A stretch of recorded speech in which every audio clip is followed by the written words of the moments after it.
أعوذ بالله من الشيطان الرجيم. بسم الله الرحمن الرحيم. والذاريات ذروا فالحاملات وقرا فالجاريات يسرا فالمقسمات أمرا إنما توعدون لصادق وإن الدين لواقع والسماء ذات الحبك إنكم لفي قول مختلف يؤفك عنه من أفك قتل الخراصون الذين هم في غمرة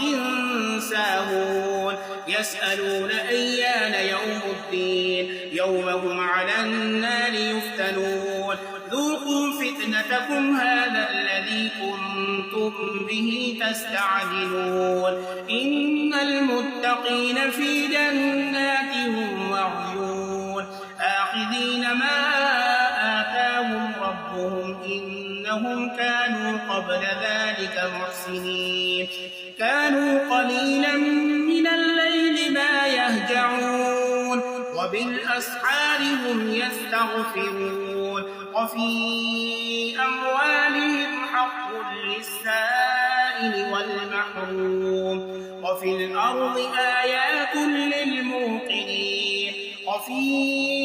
أنفسكم أفلا تبصرون وفي السماء رزقكم وما توعدون فورب السماء والأرض إنه لحق مثل ما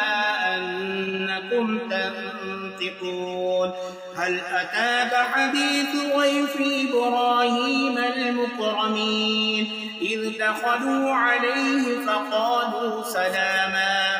قال سلام قوم منكرون فراغ إلى أهله فجاء بعجل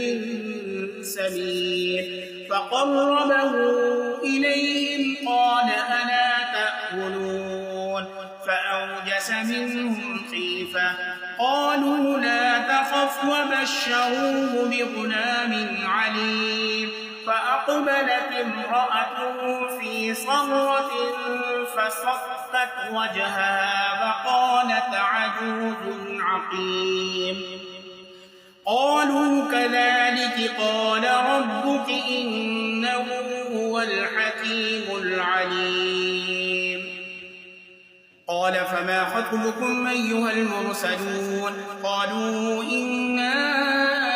أرسلنا إلى قوم مجرمين لنرسل عليهم حجارة من طين مسومة عند ربك للمسرفين فأخرجنا من كان فيها من المؤمنين فما وجدنا فيها غير بيت من المسلمين وتركنا فيها آية للذين يخافون العذاب الأليم وفي موسى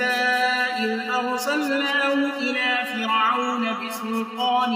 مبين فتولى بركنه وقال ساحر أو مجنون فأخذناه وجنوده فنبذناهم في اليم وهو مليم وفي عاد إذ أرسلنا عليهم الريح العقيم ما تذر من شيء أتت عليه إلا جعلته كالرميم وفي ثمود إذ قيل لهم تمتعوا حتى حين فعتوا عن أمر ربهم فأخذتهم الصاعقة وهم ينظرون فما استطاعوا من قيام وما كانوا منتصرين وقوم نوح من قبل إنهم كانوا قوم سوء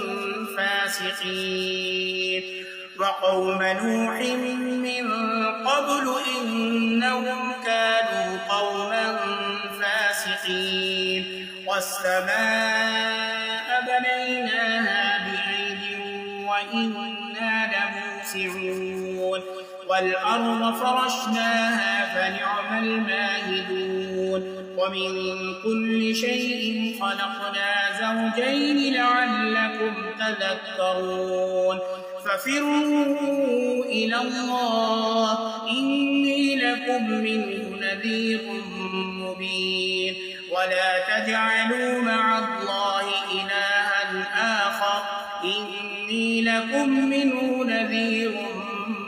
مبين